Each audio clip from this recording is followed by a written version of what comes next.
Assalamu alaikum. How is everybody? Welcome to Crossroads. Princess Noura?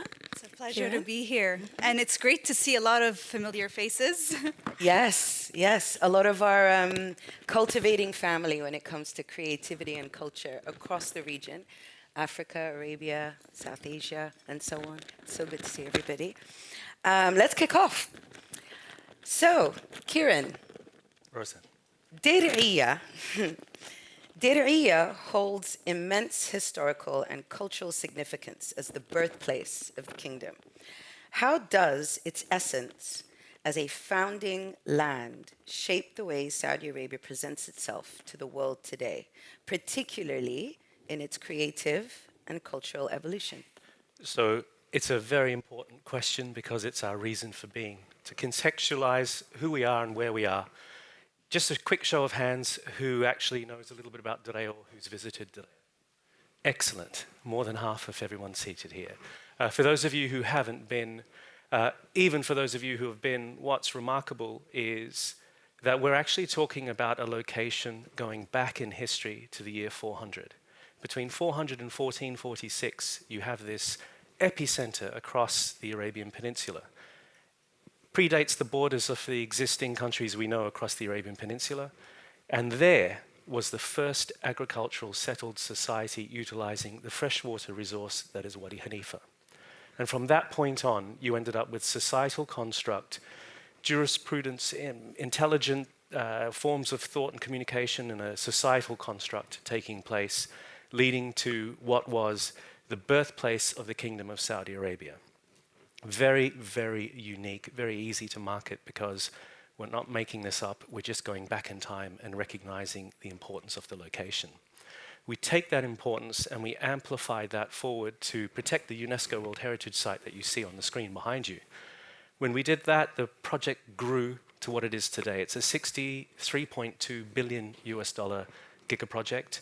It's the most incredibly ambitious, visionary, pedestrian, urban city of the future. And it's right in that heart of Diriyah and around this location. But what's perhaps most fantastic is why we've created this master plan and this city and this way of life. It's actually a city from a blank canvas, which is super exciting because I've got wonderful colleagues like Nermeen and Wadi, my colleagues from marketing who are in the room as well, Shelley and Farah, and none of us actually know what we're doing. I mean this, contextually I mean this, because it's never ever been done before in history. Yes. Of course we know respectively our own areas of expertise and what we're doing, but collectively to build a city from a blank canvas, it's never been done before, and certainly not in the orders of magnitude that we're talking about here. We're talking about 14.3 square kilometers, about 230,000 inhabitants finally, with over 100,000 people living and residing in Diriyah. We've got over 43 incredible hotels across the master plan, 1.6 million square meters of commercial office space. We've got 566,000 square meters of retail space that Nermeen and Wadi are here to talk to you guys about over the coming days, together with Layan and some of the other team members in marketing.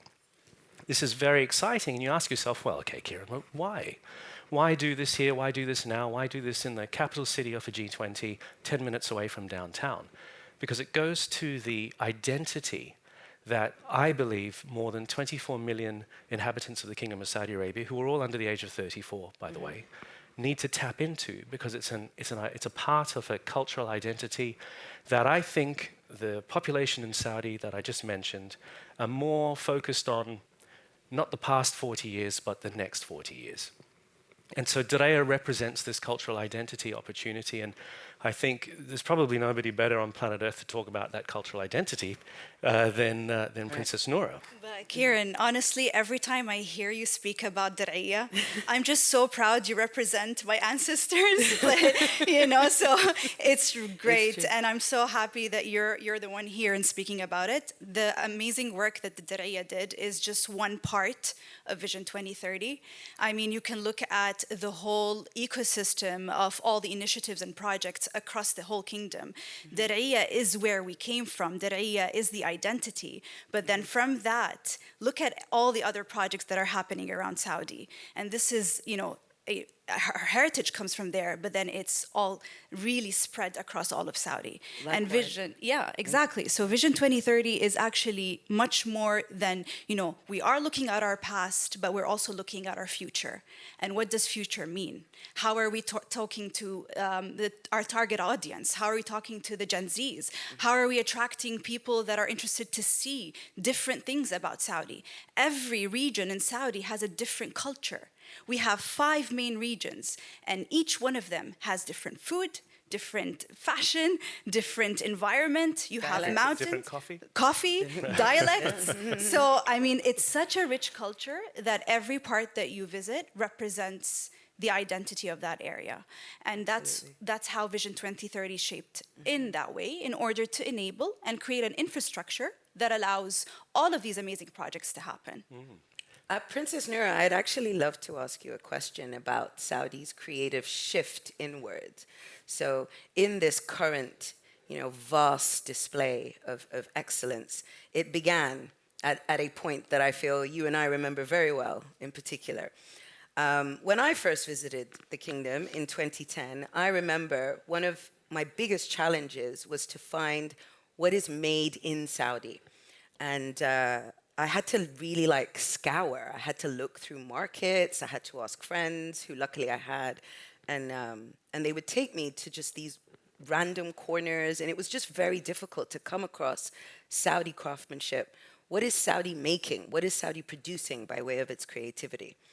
And since you were there, you know that there's a rich culture. Exactly. It was just about how is that communicated out, to people Exactly. or people visiting. How are these creatives, these artisans, let's say, for example, how are they enabled? There was no ecosystem, there was no infrastructure for these people. But now with Vision 2030, looking at it from the full supply chain, every single aspect of that value chain is being addressed and looked at in terms of policy, looked at in terms of how can we enable and support the creatives working in that industry. So it was very difficult, even for me when I first started. It was so difficult to find my way around. I used to live in Japan. I lived there for 5 years and I went to school there. I was very exposed to the culture, and then I came back and I wanted to do the same for Saudi. I wanted to do cultural exchange, but there was no infrastructure that allowed my work to be Right. there, and there was no support for creatives. Exactly. So in noticing that urgency for encouraging, defining, and promoting local expression, what would you say were the key moments or key platforms? I, for example, remember Fashion Forward, which was your initiative. Yeah, Fashion Futures. Fashion Futures, Yes. That's it, yep, confusing with Yes. Dubai. Fashion Futures, and a number of key platforms that I recall coming about that helped to bring Saudi craftsmanship, design, and talent to the forefront. Can you name pivotal moments, pivotal platforms that really shaped where we are today? Absolutely. So when Vision 2030 was launched, Fashion Futures was an important opportunity for people around the world and Yes. Saudis and creatives to have a conversation. Yeah. And Khalid, you were there and you attended that. So you understand that it was so important for there to be cultural and educational exchange in order for it to be more of a conversation, and how can we collaborate and work together for the future. Absolutely. And that's how it is today. All the opportunities and all the initiatives, even with Diriyah, it's about welcoming the world to Saudi and to our culture, and how that plays an important role in the way moving forward. So Okay, thank you. Totally. And if I may add, this Please do, may be a Kiran. tad biased, and I apologize in advance. I firmly believe that the Diriyah project has singly the most unique ability to change the way that the world perceives Saudi Arabia. And that's because we tap into the true meaning and the true identity of Saudi Arabia, the origin story, the birthplace story.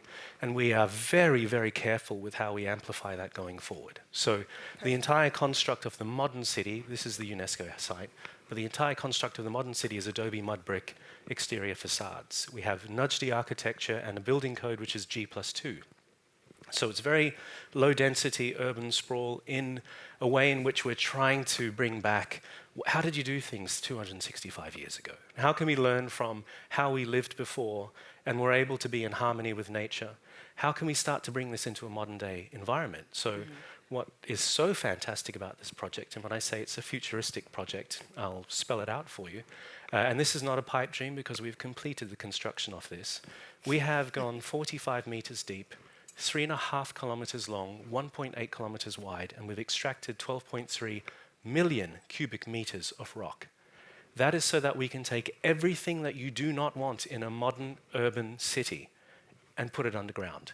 Not to put life underground, to put everything that you don't want. Waste management, delivery networks, the truck restocking the Waitrose supermarket shelves goes underground. Your car parking underground. 4 metro stations underground.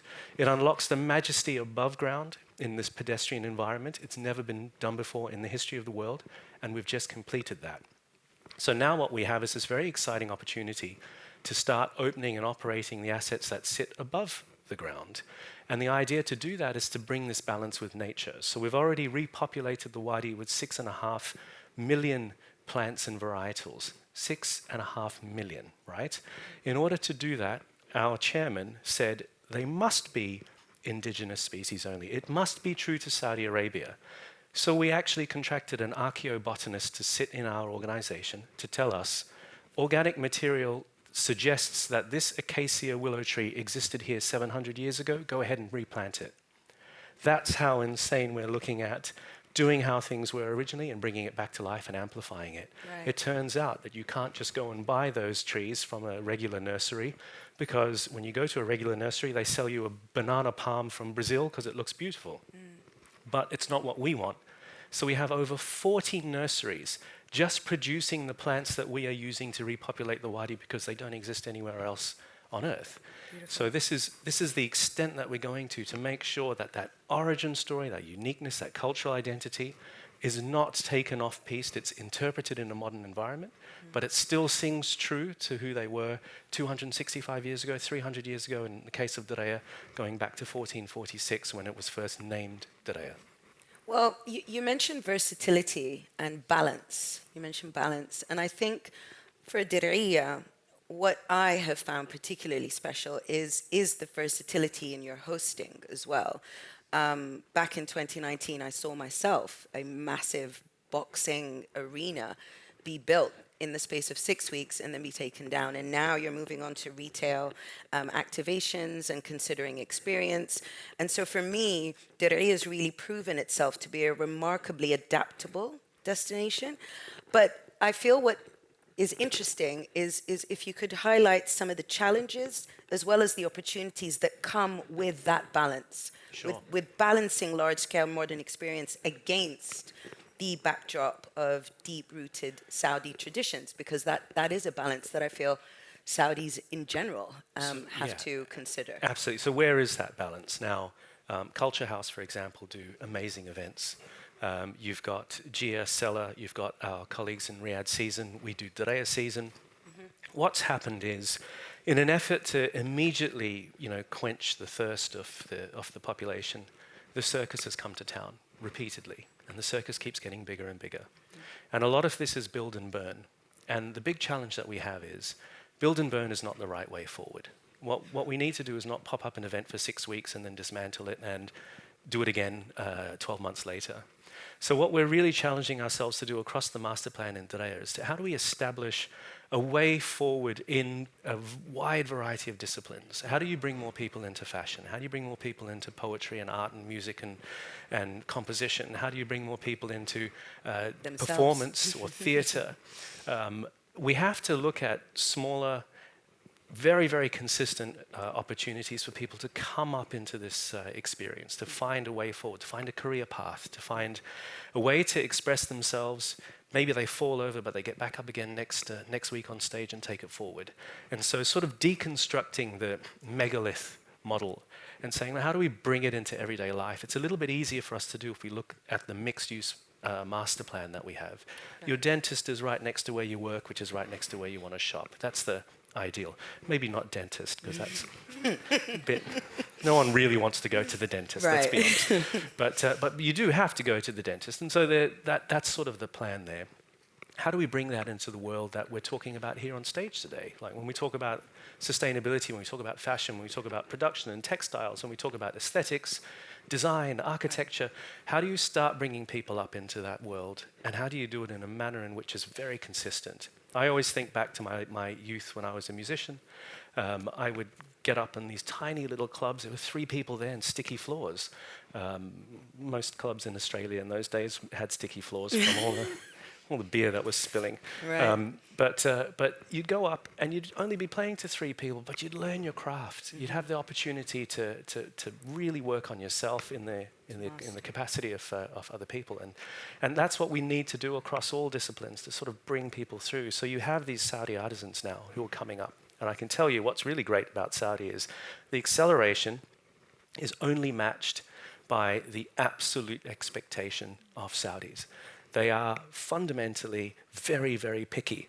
And so when you bring your product to market, your service to market, your event to market, it has to be brilliant. Right. And so you've got this really wonderful competitive edge that's driving people to take it to a level of excellence, which is very cool. And in Culture House, you know all about that, right? No, of course. And also, there's a lot of opportunities for also creatives all over the world to come.